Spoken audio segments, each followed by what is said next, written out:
Coucou tout le monde, j'espère que vous allez bien. Aujourd'hui on se retrouve pour un tuto où nous allons réaliser ensemble une enveloppe invitation pour un baptême. Donc c'est dans le cadre de ma DT Zibuline. Donc là j'ai déjà préparé le patron que vous pouvez retrouver en lien en téléchargement dans la barre de description de cette vidéo ou sinon sur ma chaîne YouTube.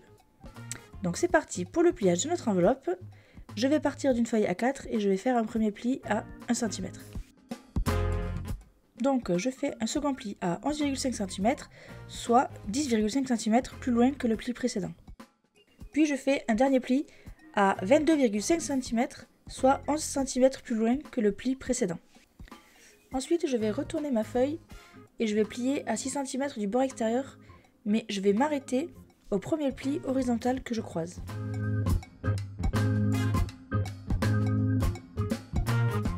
Et là, je vais couper le reste du pan jusqu'à mon pli.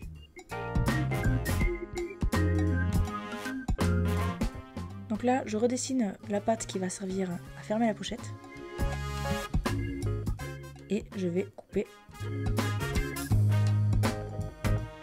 Puis là, je vais tracer les autres rabats et je vais tout simplement les couper. Je vais également dessiner mon encoche. Mais cette étape est optionnelle. Si vous ne voulez pas mettre d'encoche, vous pouvez le laisser rabat la pochette telle qu'elle est. Mais donc là pour moi, je vais identifier le milieu de ma pochette. Donc moi c'est 5,25. Puis donc je vais tracer sur ce repère central un point à 2 cm du bord externe. Et je vais relier avec les angles de ma pochette.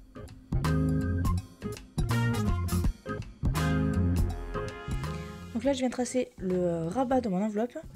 Donc de la même manière que pour la pochette, je repère le centre de mon enveloppe. Donc moi là c'est 7,5. Donc là vous me voyez tracer un trait, mais en fait il sert à rien. C'est juste que j'avais besoin du centre. Donc je n'ai pas pu le couper au montage, mais bon, ce trait là ne sert à rien. Et donc là je trace des repères à 2,5 cm du pli le plus près du bord, afin de tracer et de découper ma forme d'enveloppe. Donc là, je découpe enfin tous mes contours et les rabats de la pochette. Et ça va me donner la forme définitive de l'enveloppe. Donc je vais plier sur tous les plis que nous avons tracés. Et donc voilà, notre base est prête à être décorée. Donc c'est parti, je passe à la décoration. Donc j'ai décidé que j'allais embosser à chaud en doré. Donc je commence par tamponner avec mon encre Versamark, ce joli tampon de chez Florilège Design. Puis je vais mettre ma poudre à embosser, donc je vais la chauffer au pistolet chauffant pour faire ressortir le motif. Et donc je vous laisse voir ce que ça donne. Ça se chevauche mais ça va pas poser de problème parce que moi je vais venir mettre un cachet de cire par dessus. Donc là j'ai trouvé qu'il n'y avait pas assez de doré, donc j'ai décidé de passer mon encreur sur tout le contour externe de mon enveloppe. Et du coup je vais chauffer, je vais mettre de la poudre dorée sur tout le contour.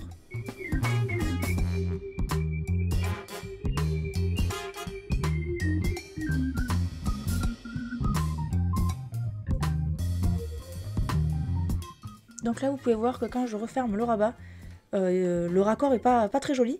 Donc je vais tout simplement remettre de l'encre Versamark. Donc là je vais utiliser le feutre Versamark. Je vais remettre de la poudre et je vais rechauffer pour refaire le raccord correctement. Donc comme d'habitude je vous montre ce que ça donne de plus près. Et je peux enfin passer à la réalisation de mon seau. Donc là je vais vous en faire deux différents.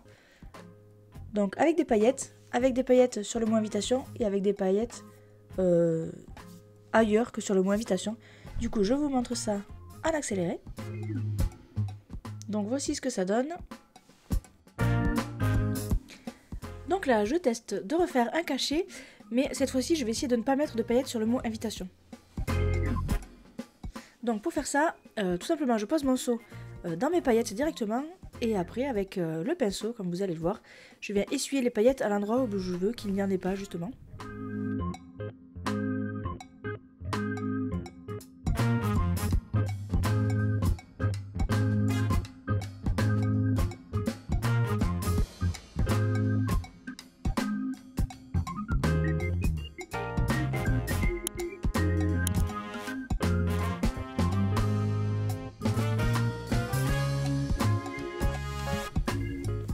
Donc là je prends mon feutre doré, je repasse sur les reliefs afin de redessiner, bien faire ressortir le motif du seau. Et donc voici ce que ça donne.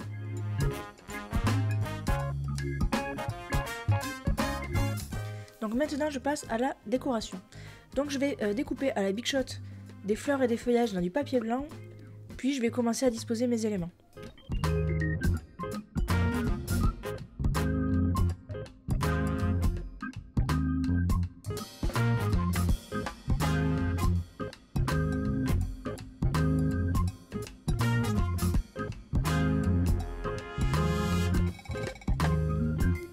Donc une fois que j'ai choisi ma disposition, je vais passer au collage de mes éléments. Donc je vais utiliser les cercles double face spécial cachés, du coup de zibeline pour maintenir mes feuillages et après je vais coller le reste.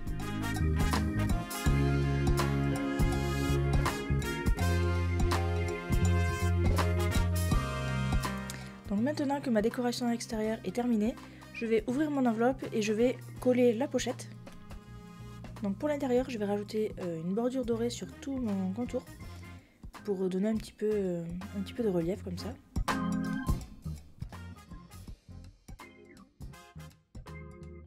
Donc pour l'intérieur, tout simplement, j'ai préparé mes pages sur l'ordinateur. Donc une à coller et l'autre à déposer à l'intérieur de mon invitation. Donc j'ai mis des dates fictives car je ne connais pas encore la vraie date du baptême. Donc voilà, c'est pour ça qu'il y a écrit 2022. C'était pour être sûr de ne pas me tromper. Et donc ce que je peux vous proposer, c'est de faire ces papiers quand vous cherchez, quand vous avez besoin de créer, soit de faire sur Word tout simplement, ou peut-être d'utiliser Canva, ça peut être intéressant. Donc là, comme vous pouvez le voir, je découpe au massicot, sauf que mon massicot n'est pas très précis. Donc au début j'avais laissé un contour, mais vous allez voir qu'après je décide d'enlever le contour tout simplement. Je trouve ça plus joli. Donc là je refais comme j'ai fait dans mon enveloppe, je vais repasser un coup de feutre doré sur le tour de ma page et je vais aussi rajouter un contour marron pour donner un petit peu de relief.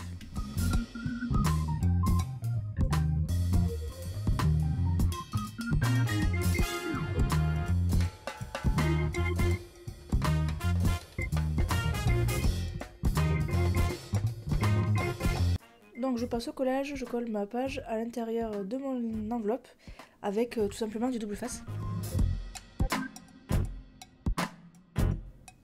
Donc là je trouvais que ma pochette faisait un petit peu vide, donc je suis venue retamponner le même tampon que sur l'extérieur, mais du coup en marron, du coup sur mon rabat. Donc j'ai refermé mon enveloppe et je me suis dit je vais mettre un lien pour fermer le tout, parce que vous voyez elle ne tient pas fermée. Donc je vais utiliser deux fils différents.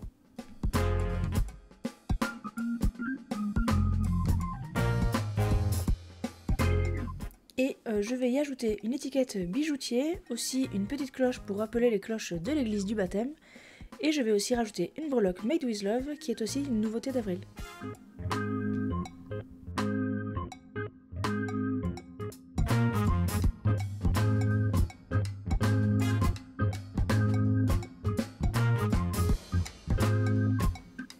Et donc voilà le résultat final. J'espère que ce tuto vous aura plu, que ça vous aura donné des idées pour faire des faire-part ou des invitations. Et moi je vous dis à très bientôt dans une prochaine vidéo. Salut!